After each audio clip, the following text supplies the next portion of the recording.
Hello everyone, welcome back to my backhoe project. This time we're going to be building a bucket. So I made a mock-up here out of some plywood. I've spared you all the boring details of drawing it all out and cutting it out, but what I did is I basically modeled it after the Cat 303 bucket that my dad has. And what I did when I first got this backhoe attachment, it was actually sitting at my dad's place, and I took some measurements and compared the linkage here to the one that was on my dad's 303 Cat. And it's almost identical measurements, so I thought, well, I might as well just copy that. And that's what I did, so hopefully the Cat copyright police don't come after me for this, but this is what I've come up with. It's slightly different, of course, but for the most part, it's pretty similar. I'm sure I could have probably just found a Cat 303 bucket and modified it to fit, but they're kind of expensive, and I have some metal laying around that I'm just going to use to make this. So what I did is I just built this thing out of plywood, and then I ran it through all the different motions just to make sure it doesn't interfere with anything or contact the boom, anything like that, and I'm pretty happy with it. So what I'm going to do is I've already traced out some of the pieces here on this steel.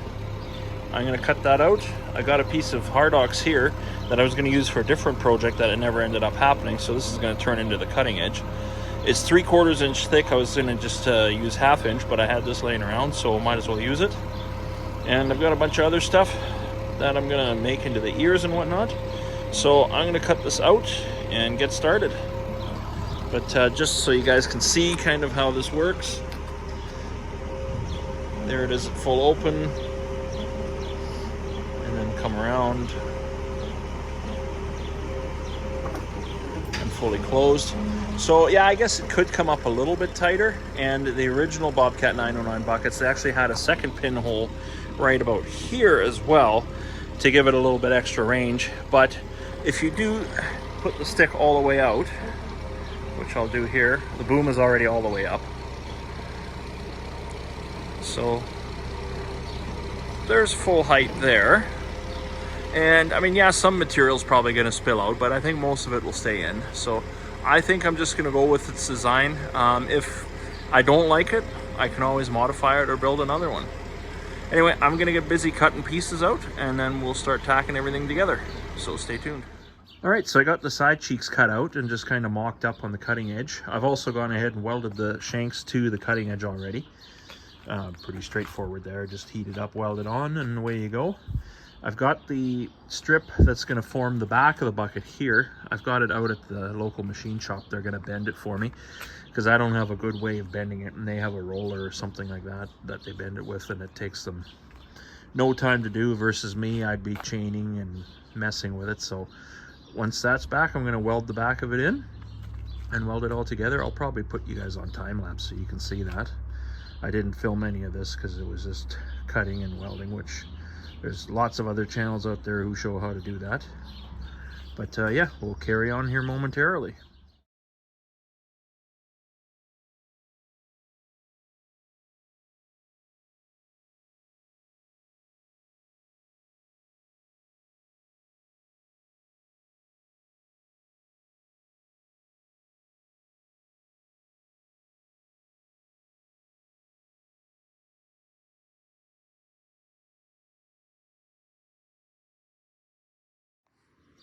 Well, I made a bit of progress here. I ended up welding it all together here as best I could. Put the side plates on the side cutter bars too.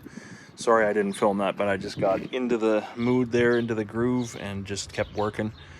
I'm just waiting for the skin to come back from the machine shop. They're busy right now with all sorts of other stuff, but hopefully they'll get it done. He said sometime today. Hopefully that happens. If not, there's always tomorrow. And when that comes, we'll go ahead and put it on. I also picked up this piece of heavy wall schedule 160 piping. It's the perfect diameter for the bucket pins, so I'll just turn that into some bushings for it. And the next step is going to be to cut out the ears. The mounting ears are going to go right here on either side, and that'll be the next step. And there's the bucket skin back from the machine shop. They got her bent up for me. They couldn't get it exactly 100% the way I wanted it because their brake, it was too big of a break, and it would just come back on itself and wouldn't quite fit. But they got it so darn close. It's not even funny how close they got it. So I'm just going to trim the excess off and start mounting it. All right, got the skin trimmed to size. I got it in there. I'm gonna tack it into place and then finish fitting it up. I'm gonna put you guys on time lapse, crank the dire straights, and get after it.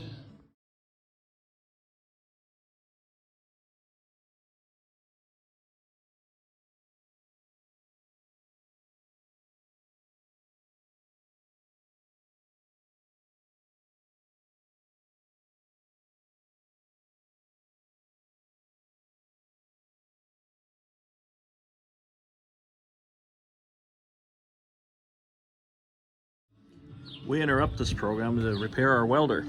I've got this little Chinese, it's a red maple brand welder. It's actually a really good little welder. It makes a heck of a lot of noise, but it welds all right.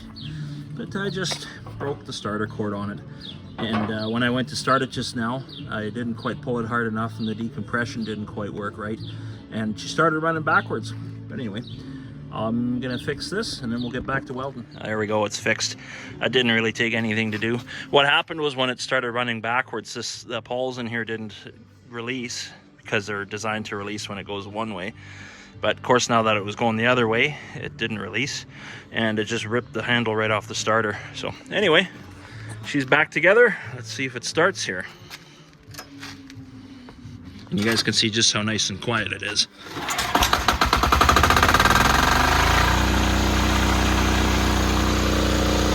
I don't know if my neighbors like this very much, but here it is, running up and running again. Okay, it's a little bit later. I got her all welded out. Not the prettiest welds because I'm not much of a welder, but hopefully they'll hold. Next thing I gotta do is make the ears for it, so that'll be the next step. I'm gonna eat some lunch and then we'll get right back at her. Okay, got the ears just tacked into place. When I did the bucket on my Hitachi years ago, I welded everything solid and then tested it and realized it didn't fit quite 100%. So in order to avoid that, I figured I'd tack everything into place and make sure it works. And this is full closed here, and it doesn't look too bad actually.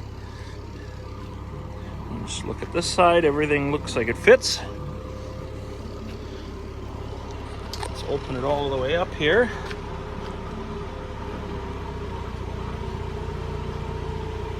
Hopefully my tacks hold enough for testing purposes. And that's all the way open there. I don't know, I think that'll work. I'm gonna weld her solid. What do you guys think? Well, there we are. It's finished. I didn't end up filming a lot of it just because I got in the mode again and just kept working. Eric and I finished putting the teeth on. Everything's all welded out and it's ready to go on the machine. I'll probably mop some paint on it, but I don't know yet if I'm gonna try it out first and then mop some paint on it or the other way around. But either way, it's finished, or the fabricating part of it is anyway. I ended up putting a little hook on the back here too, so I can lift things with it if need be. So yeah, in the next scene you will see it either painted and being tried out or not painted and being tried out, so hang on.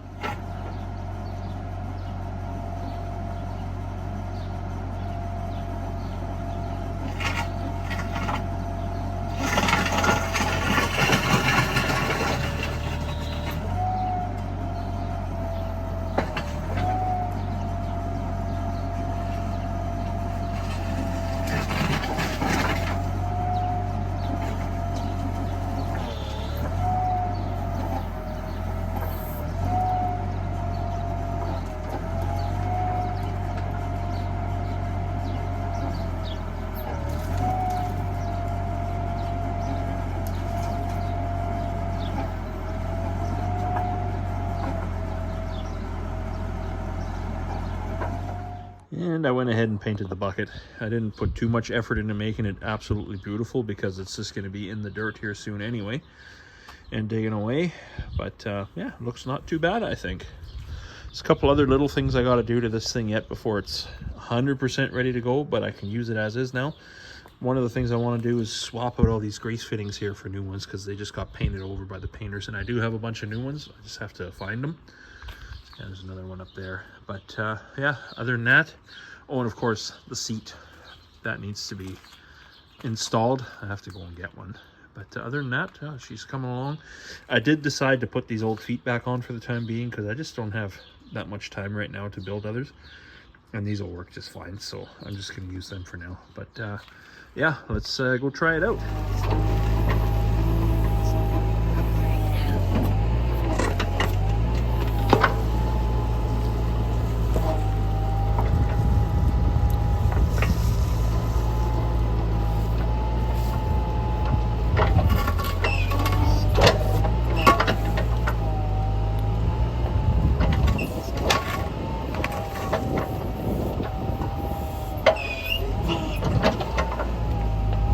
Got the big roots in there already. Yeah.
And there it is, folks.